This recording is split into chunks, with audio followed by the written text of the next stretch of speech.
Grant Mitchell had always believed that control was the foundation of success. Control over numbers, over timing, over people.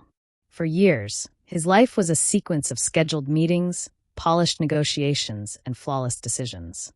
Yet nothing in his meticulously organized world prepared him for the moment he stepped into the quiet, sterile hallway of Manhattan General Hospital. The smell of disinfectant hit him first. Then the soft echo of footsteps and quiet whispers. He moved with purpose, but something in his chest felt unsteady, unfamiliar. He told himself it was concern for a capable employee. Nothing more. But deep down, he sensed there was more to this night than an unexpected phone call. Emma Caldwell lay unconscious in a dim hospital room. The pale light cast long shadows across her face, softening the determined expression she always carried at the office. Without her glasses, she looked younger, almost fragile. Grant stood by the bedside, hands buried in his coat pockets, unsure of what to do. He had always admired Emma's strength. She faced every challenge with calm efficiency. But seeing her like this made him realize how little he truly knew about the woman who had supported his world from the background. Hours passed. Doctors came and left. Words like exhaustion, anemia, and stress collapse were spoken. Grant listened, and something inside him tightened. Emma hadn't taken a single vacation since she started working for him. She had covered emergencies, late-night flights, corporate crises. And he had never once asked if she was okay. When Emma finally opened her eyes, her gaze moved weakly toward him, surprise flickering there. "Mr. Mitchell?" she whispered, her voice rough. "You scared everyone," he said, though his tone carried more softness than reprimand. She attempted a tired smile. "That doesn't sound like you." Grant almost smiled back. Over the next days, Grant visited the hospital after work. Each time, Emma tried to act as though she didn't want to be a burden. But slowly, pieces of her life surfaced. She lived alone. No close family. Few friends. She used to dream of being an artist before life became survival. She worked because she had to. Because no one else would take care of her. Grant listened more than he spoke. Something in him was shifting. He began canceling evening meetings without explanation. He brought Emma books, coffee, ridiculous office gossip just to see her smile. And she did. A smile that made him feel something unfamiliar, something warm. When Emma was discharged, Grant offered to drive her home. She refused at first, embarrassed. But when she stepped into her small apartment, he realized just how much she carried alone. The place was neat but empty. A life built on endurance, not choice. In the following weeks, Emma returned to work part-time. But things had changed. Grant noticed details he had ignored before. The way she held her shoulder when tired, the quiet sighs she thought no one heard, the lunches she skipped. One evening, while reviewing documents together, Emma's hand trembled slightly. "You don't have to push yourself so hard," Grant said. "I do," she replied gently. "Life doesn't pause just because we're tired." Her words haunted him. Grant began making decisions differently. He restructured the office workloads, implemented mandatory breaks, approved wellness programs. His board questioned the changes, but he didn't care. Something Emma had awakened in him refused to be silenced. Their bond deepened slowly, unspoken yet unmistakable. But change often brings resistance. One morning, a rumor began to circulate in the company that Emma was receiving special treatment, that she had manipulated her way closer to the CEO. Grant confronted the board, his voice steady but dangerous. "I do not tolerate disrespect toward my employees, especially those who give more than they receive." Yet Emma heard the whispers. And one evening, she didn't show up for work. She left a note on Grant's desk. "Thank you for everything. But I can't be the reason your world falls apart." Grant felt something inside him crack. He searched for her, not as a CEO, but as a man who had finally realized what truly mattered. When he found her at the small art studio she used to visit as a child, she was lost in thought, staring at a blank canvas. "You're not a burden," he said quietly. Emma turned, tears shining. "I don't belong in your world." Grant stepped closer. "You belong anywhere you choose to be. And I want you in mine." There was no grand declaration. No dramatic kiss. Just two people finally allowing themselves to be seen. Over the next months, Emma slowly reclaimed her passions. She painted, colors returning to her life. And Grant learned to let go of control. to prioritize presence over perfection. The company changed. He changed. Because of her. Not every love story is loud. Some are formed in quiet rooms, in moments of fear, in the gentle decision to stay. And sometimes, the person who appears in our life like a background note ends up being the one who teaches us how to truly live. Grant always believed success was measured by what he built. Emma taught him it was measured by who you become. Grant began to notice the small things that once slipped past him. The way Emma straightened her posture before entering a meeting, as though bracing herself. The polite, practiced smile she used to hide fatigue. The silence she wrapped around herself like armor. He wondered how long she had been holding herself together while he remained blind to the cost. One afternoon, they shared coffee in the break room. A rare pause in their demanding schedules. Emma stared out the window as rain streaked the glass. "Do you ever feel like you're living someone else's life?" she asked softly. Grant hesitated. He thought of his father, a man who valued power above all else. A man who taught him that feelings were weaknesses, and affection was a distraction. Grant had followed that path unquestioningly, convinced that success required emotional isolation. "Every day," he answered. Emma turned to him then, really looking at him, and for the first time he felt seen. Not as a CEO, not as a leader, but as a man who had spent too long trying to outrun his own emptiness. Their connection deepened in ways neither of them acknowledged aloud. They shared late-night conversations, laughter over small absurdities, quiet moments that spoke more than words. Yet both feared crossing a line that could shatter everything. One evening, Grant invited Emma to a corporate gala. She arrived in a simple navy dress, elegant without trying. As she stepped into the ballroom, heads turned, not because she was flashy, but because she carried herself with grace. Grant stayed close to her, introducing her to executives, not as his assistant, but as someone he respected deeply. But admiration breeds envy. Whispers followed them through the room, soft at first, then sharp enough to cut. "She's the reason he's changing. She must be manipulating him. She's after more than a paycheck." Emma heard. The pain was subtle, but Grant saw it. He didn't confront the voices, not yet. He simply placed a reassuring hand at her back. A silent promise. After the gala, Emma walked home alone. Rain soaked her dress, clinging to her skin, but she didn't mind the cold. It numbed the ache.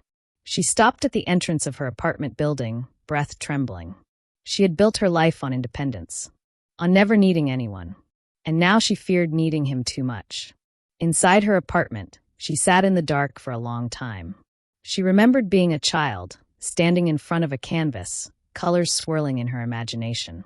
Back then, she believed life could be beautiful. But life had taught her to be practical, to survive. She didn't know how to hold beauty anymore. The next morning, Grant found her office empty. He searched, heart pounding, not with panic, but with realization. He had waited too long to speak. He found her where memories had led him. The old art studio she once mentioned in passing. Dust floated in sunbeams through cracked windows. Canvases leaned against the walls, blank and waiting. Emma stood staring at one, brush in hand, but unable to make the first stroke. "Why did you leave?" Grant asked. She didn't turn. "Because your world is made of glass, and I don't want to be the one who breaks it." Grant walked closer. "My world was empty long before you stepped into it." Emma finally looked at him. Her eyes were tired but full of longing she had tried to bury. "I don't know how to fit into your life." "You don't have to fit," Grant said gently. "We can build a new one." She let the brush fall from her fingers, tears spilling silently. Grant stepped forward, wrapping her in his arms, not as a savior, but as someone choosing to stay. Their story did not transform overnight. Healing is never instant. Emma learned to trust that she didn't have to carry everything alone. Grant learned that vulnerability was not a weakness but a doorway to living. They spent weekends exploring small art shops and quiet bookstores. They cooked together, laughed together, argued gently, and learned to listen. Emma painted again, each canvas a reclaiming of something she once lost. Grant found joy in slowing down, in seeing the world through her eyes. At the office, their bond was visible but respectful. The rumors faded eventually. People grow tired of gossip. What didn't fade was the change Emma had inspired. A company culture built on empathy, balance, and genuine respect. Years later, standing in the new art gallery Emma opened, Grant watched her greet guests with confidence and warmth. Her paintings lined the walls, each one a testament to resilience. Emma approached him, taking his hand. "Do you ever regret choosing this?" He shook his head. "It was the first real choice I ever made." Their story wasn't a fairy tale. It was something better, real, imperfect, earned. A story about two people who found each other not through destiny, but through courage. The courage to stay when leaving felt safer. But life, as always, continued to test them. One autumn afternoon, Grant received a call from the board requesting an urgent meeting. When he arrived, a series of documents were placed in front of him. Reports, accusations, attempts to undermine his recent reforms. They claimed his emotional involvement with an employee compromised his judgment. They wanted him to revert to the old structure, to the cold efficiency that had built the company's empire. Grant listened silently. For years, he had bowed to expectations, to legacy, to the heavy shadow of his father's reputation. But not anymore. "You believe compassion is a weakness," he said calmly. "I used to believe that too. But strength is not the absence of feeling. It's the willingness to feel and continue anyway. If you think I'll step backwards to satisfy an image of power that destroys people, then you misunderstand why this company succeeded in the first place." The room fell silent. Some looked ashamed, others resentful, but none could deny the certainty in his voice. He walked out, not defeated, but free. That evening, he found Emma on the rooftop garden of their apartment building. The city stretched around them, golden with sunset. She looked peaceful, paint still smudged on her fingers. "You stood up for yourself," she said, reading his expression without needing words. "For us," he corrected softly. Emma leaned into him, and for a moment, the world felt still. Winter came. They spent evenings wrapped in blankets, Emma sketching while Grant read beside her. There were quiet days and loud ones, laughter and disagreements, but always choice. The choice to stay, to grow, to love, even when the past tried to pull them back. One snowy night, they visited the hospital again. Not out of necessity, but closure. Emma walked down the same hallway where her life had once felt small and fragile. She paused, breathing in deeply. "I thought I was alone," she whispered. Grant took her hand. "You never were. You just hadn't been seen yet." Emma smiled, the kind of smile that comes from surviving yourself. They stepped back outside, snow settling gently around them. No one watching them in that moment would have recognized how much had been rebuilt, piece by piece. How a life once held together by exhaustion and fear had become a life filled with art, connection, and hope. Grant had once defined success by the weight of his achievements. Now he measured it by mornings spent waking beside someone who knew him. Not the CEO, but the man beneath. Emma no longer painted to escape. She painted to live. And together, they learned that love isn't about grand gestures or perfect moments. It's about choosing someone again and again, through the difficult days and the quiet nights, through doubt and fear and fragile beginnings. Because the strongest stories aren't the ones shouted from rooftops. They are the ones whispered in hospital rooms, sketched in soft colors, held in trembling hands, and protected fiercely when the world tries to take them away. And this was their story. Not dramatic, not tragic, simply real. A story about finding home in another person. Years later, people who met them together often wondered how these two seemingly different lives had intertwined so naturally. A powerful executive and a quiet dreamer. But those who truly understood saw that they had saved each other in ways words could never fully capture. Grant had once been a man hardened by ambition, shaped by expectations he never agreed to. Emma had once been a woman who learned to disappear in order to survive. Together, they became something softer, stronger, fuller. On the anniversary of the day they first met at the hospital, they returned to the art studio, not to revisit pain, but to honor growth. Emma hung one final painting on the wall. It showed a city skyline at dawn, soft light rising behind tall buildings. And in the corner, almost hidden, a small figure sat beside an open window, sunlight resting on her face. "It's the first morning I allowed myself to hope," she said. Grant looked at the painting, then at her. "And the morning I realized I wanted more than success." Emma took his hand. "We didn't rescue each other," she said. "We simply gave each other room to become." And Grant understood. Love doesn't always arrive as thunder or fire or a sudden spark. Sometimes it arrives quietly, like a phone call late at night, a hospital hallway, a soft voice calling your name when the world feels unbearably heavy. Sometimes love simply walks in, sits beside you, and stays. Not because it is easy.